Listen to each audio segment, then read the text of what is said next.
कि एक 7 साल की एक 5 साल की बच्ची का गैंग रेप हुआ है।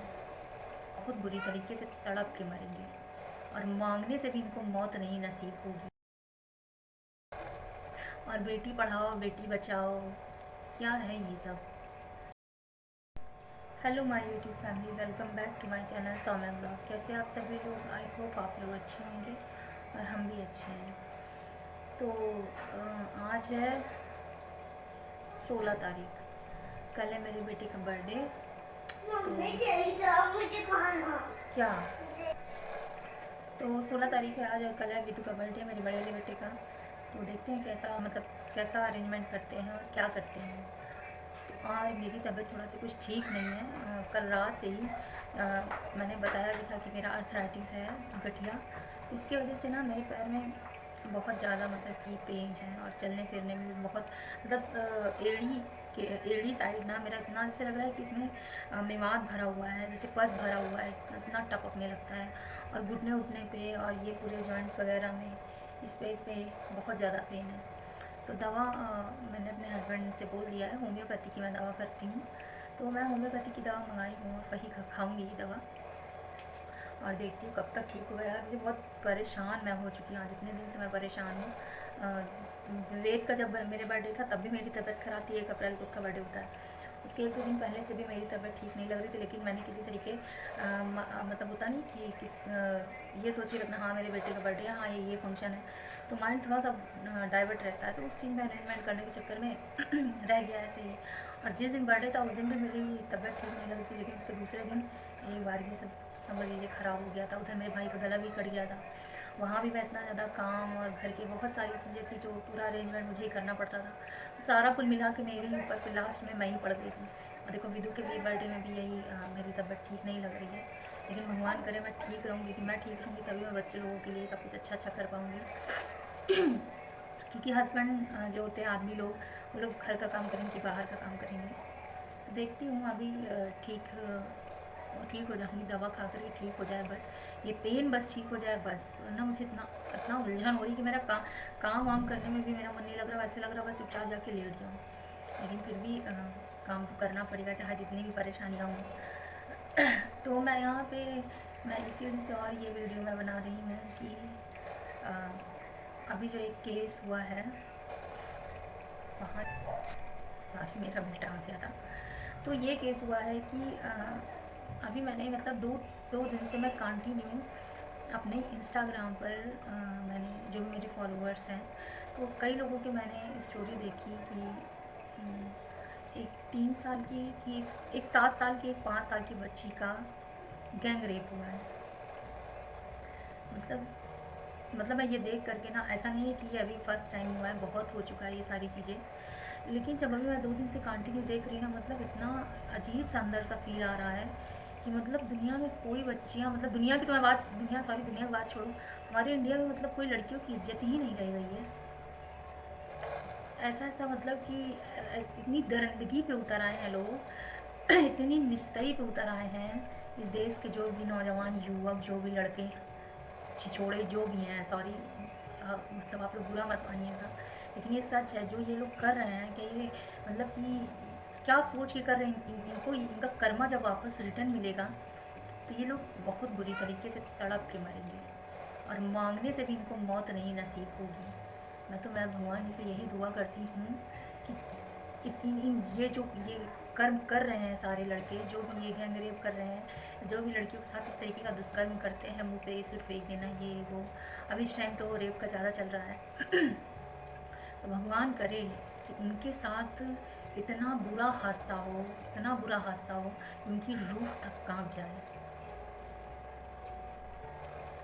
मैं देख रही थी तो एक एक जो फर्स्ट मैंने स्टोरी परसों देखी थी उसमें दिखाया था कि एक बच्ची थी, 5 से 7 साल के बीच में थी। वो जो थी वो माँ दुर्गा का विसर्जन देखने के लिए गई थी, अपने घर से बाहर निकल के माँ दुर्गा का विसर्जन देखने के लिए गई थी। उसमें यही लिखा हुआ था कि माँ दुर्गा का विसर्जन देखने के लिए गई थी। और फिर उसके बाद उस लड़की को एक ग्रुप के लड़के जो थे, 4-5 थे जो भी थे, उस बच्ची को पकड़ के लेके गए, उसके साथ दरिंदगी दिखाई और उस बच्ची को मार के खेत में फेंक दिया।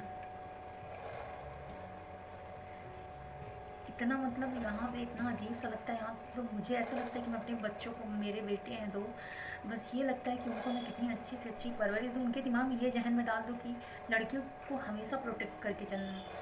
मेरी बेटी अभी नहीं है और भगवान, मेरे पास 2 बेटे हैं, मैं उन्हीं के लिए बस जो भी है मैं उन्हीं के लिए अब सब कर पाऊँगी, क्योंकि जितना चादर उतना पाँव फैलाना चाहिए। तो भगवान मेरे पास 2 बेटे दिए हैं, तो उनको ही इतना अच्छा काबिल बनाने के लिए सोचूँ कि कभी भी किसी लड़कियों के साथ वो गलत नज़र में या गलत वे में ना देखे, बल्कि उनको हमेशा प्रोटेक्ट करके चले, कोई भी लड़की हो। और मैं इन लोगों को बाहर भी अगर निकलते हैं ना तो मेरा दिल धक धक करता रहता है। वैसे तो छोटे पापा को मैं निकलने नहीं देती। विदु मेरा ट्यूशन जाता है, वहाँ से खेल के आता है, यहाँ थोड़ी देर यहीं बगल में ही सामने यहाँ पे मंदिर के पास, वहीं पे बच्चों के साथ खेलता है, फिर वो भी चलाता है। लेकिन फिर भी डर लगता है कि कहीं कुछ मतलब गलत ना हो, क्योंकि माइंड में ये चीज़ें आती ही आती है। और उस बच्ची के साथ जब ये ऐसे हुआ, जब स्टोरी मैंने देखा, मुझे मेरा इतना अंदर से अजीब सा हुआ कि उस माँ बाप के दिल से पूछिए कि उस माँ बाप के दिल पर क्या बीत रही होगी। वो माँ बाप किस कदर से तड़प रहे होंगे।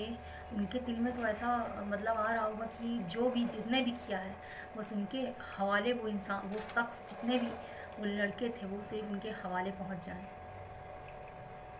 अभी फिर मैंने कल देखा, कल स्टोरी में देखा कि एक 7 साल की बच्ची थी, और मैं लगा दूँगी यहाँ पर, आप लोग देखिएगा और बताइएगा। ये बच्ची को भी ऐसे ही रेप करके उसको कहीं पे टीन टाइप का बना हुआ वहीं पे फेंके हुआ है। मतलब इतनी दरिंदगी पे उतर आया है ये देश, इतनी ज़्यादा दरिंदगी पे कि शर्म आती है। कसम से बोलती हूँ कि इस देश का मतलब हम भारतवासी हैं, है ना।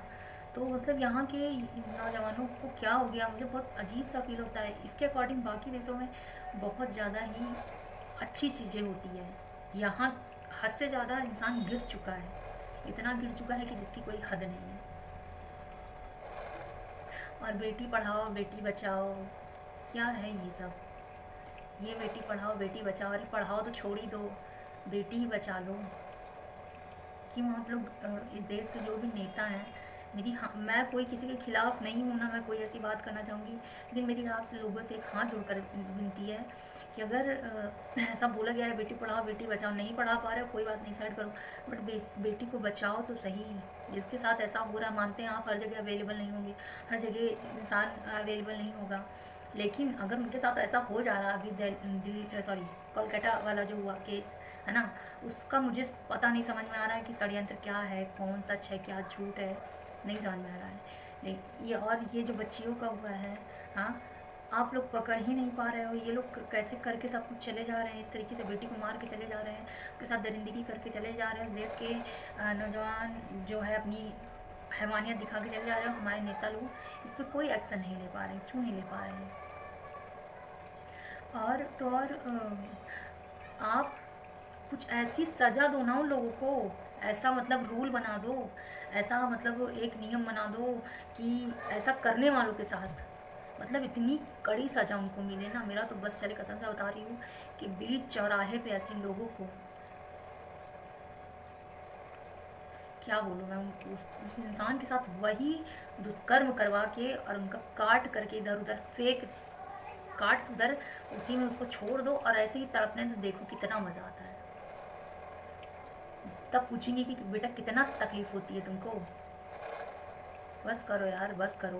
ऊपर वाले से डरो, ये सोच करके डरो कि हम आज तो बड़े अच्छे से ये सब करके निकल जाएंगे और बड़ी खुशी से खा पी के मौज करेंगे, लेकिन कर्मा वापस आएगा। और आप लोगों की ज़िंदगी में जो भी ये हैं बदतमीज़ वाहियात लोग, उनके साथ उनका कर्मा जब वापस आएगा ना, तो सच बता रही हूँ वो मौत भी मांगेंगे ना तो उनको मौत नसीब नहीं होगी। और जिस तरीके की मौत होगी ना, उनकी रूह कांपेगी। मेरी नेता लोगों से, जो भी हमारे देश के नेता हैं, उनसे मेरी रिक्वेस्ट है कि आप ऐसे लोगों को ऐसी सज़ा दो, ऐसा नियम बना दो कि अगला इंसान करने से पहले 10 बार सोच करके कांप जाए कि हम ऐसा करेंगे तो मेरे साथ ऐसा होगा। लेकिन पता नहीं क्या कर रहे हैं, क्या समझ में नहीं आ रहा है। इस हिंदुस्तान पाकिस्तान और पता नहीं किस किस चीज़ की लड़ाइयों के चक्कर में इस देश की बेटियां मतलब इस तरीके से मर रही हैं, इस तरीके से उनके साथ अत्याचारी और हैवानियत दिखाई जा रही है। वो तो मर के चली जा रही है, लेकिन क्या उनके साथ, तो वही मैं कह रही थी कि जो भी इस देश के नेता हैं वो कम से कम अपना अच्छा योगदान दिखाएं। ये लड़ाई वड़ाई के चक्कर में इस देश की वीडियो का खराबी ना करें, ठीक है। लड़कियाँ हैं उनकी रक्षा करो आप लोग। ये सिर्फ बेटी बचाओ बेटी पढ़ाओ कह देने से बेटियाँ बच नहीं जा रही ना, बेटियाँ उतना पढ़ पा रही हैं। क्या हो रहा है वो किसी को बताने की ज़रूरत नहीं है। देश में पता नहीं क्या क्या हो रहा है। इस हमारे भारत देश में बहुत सारी ऐसी चीज़ें हो रही कि इंसान परेशान हो गया। लेकिन जो ये हो रहा है रेप, गैंग रेप हो रहा है ना लड़कियों के साथ, 5-5 साल 3-3 साल तक के बच्चों की क्या गलती है यार? उनका क्या कसूर है? कोई कसूर नहीं है। अगर उनके माँ बाप के से मतलब किस तरीके की निजी दुश्मनी हो तो आप उनसे दुश्मनी निकालो। उन बच्चों का क्या कसूर है? उन बच्चियों का क्या कसूर है? कोई कसूर नहीं। लेकिन उनके साथ इस तरीके की दरिंदगी दिखाई जा रही है। बहुत गलत चीज़ हो रहा है।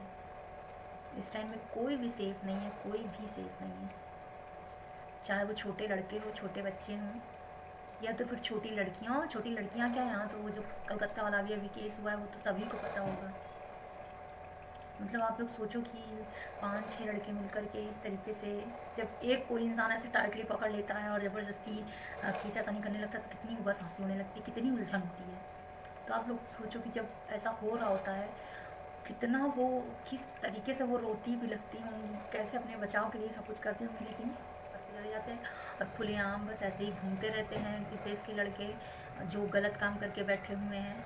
और जस्टिस जस्टिस करने से कुछ नहीं मिल रहा है। सिर्फ जस्टिस करते रहो। और जो जस्टिस कैंडल मार्च निकालते हैं तो उस भीड़ में भी कुछ ऐसे दरिंदे होंगे, ऐसे दरिंदे कुछ उस भीड़ में भी मौजूद होते होंगे। मैं तो बोली हूँ कई जगह कि ऐसे कैंडल मार्च में ऐसे कई दरिंदे मौजूद होते हैं। उस टाइम जस्टिस और कैंडल मार्च निकालते हैं कि इनको न्याय। लेकिन अपने ऊपर हर इंसान अगर ध्यान दे देना तो सब कोई सुरक्षित, देश के सारी लड़कियाँ सुरक्षित हैं। तो बेटियों के लिए हमारे जो भी देश के नेता हैं और मोदी जी से मेरा हाथ जोड़ कर के रिक्वेस्ट है कि आप इन बेटियों के लिए कुछ एक अच्छा सा वो निकालिए, उपाय निकालिए। उनके लिए कुछ ऐसा एक्शन लीजिए कि अब ऐसा ना हो। और जिनके साथ ऐसा हो गया ना तो उनके साथ कड़ी से कड़ी सज़ा दीजिए। उन माँ बाप के दिल पर कितना बुरा असर होगा, वो कैसा फील कर रहे होंगे। वो जिस तरीके से एक एक दिन घुट घुट के मर रहे होंगे ना, उनकी आत्मा जानती होगी कि आप खुद सोच लो जब आपके सामने आपके बच्चे को आप थप्पड़ मार लो 2 थप्पड़ वो चलेगा, लेकिन जब कोई अगला आपके बच्चे को थप्पड़ मारता है तो कितना खून खौल उठता है। ऐसे लगता है कि खुद जा कर के 2 थप्पड़ लगा दें। बच्चे उनके मन में क्या क्या फीलिंग आती होगी, वो कैसे जी रहे होते हैं, वो क्या क्या सोच रहे होते हैं। एक बार उनके माँ बाप के हवाले ऐसे ऐसे इंसान को करके देखिए, या कुछ ऐसा कदम उठाइए जो लड़कियों के बहुत हित में हो। जिनके साथ ऐसा हो ना उसको हद से ज़्यादा कड़ी से कड़ी सज़ा मिली जाए। बदनाम हो रहा है। तो मैं वीडियो यहीं पे एंड करती हूँ और आशा करती हूँ कि आप लोग को ये ब्लॉग अच्छा लगा होगा। मेरे मुँह से कोई भी अगर अब सब निकला उसके लिए आई एम सॉरी। इस देश की सारी लड़कियाँ चाहे हिंदू बहन हो, चाहे मुस्लिम बहन हो, चाहे जो भी बच्चे हों, सब ज़रूरी है और सबकी रक्षा करना इस देश का कर्तव्य है। सब लोग अपना योगदान दीजिए, सब लोग। और लड़कियों को बचाइए, लड़कियों से प्यार कीजिए, उनको प्रोटेक्ट करके रखिए, ठीक है। ऐसे दरिंदगी मत करिए। चलिए मिलती हूँ फिर मैं आप लोगों से नेक्स्ट ब्लॉग में। अभी मैं थोड़ा सा दवा खा के रेस्ट करूँगी। अभी एक इंग्लिश वाली जो दवा है वो मैं दर्द की लेके आई थी, अभी मैं जा रही हूँ खाने को। खा करके मैं सोऊंगी थोड़ी देर रेस्ट कर लूँगी तो मुझे जाके बेटर फील होगा क्योंकि सुबह से काम ही काम है। तो मिलते हैं आप लोगों से नेक्स्ट ब्लॉग में। तब तक के लिए बाय बाय।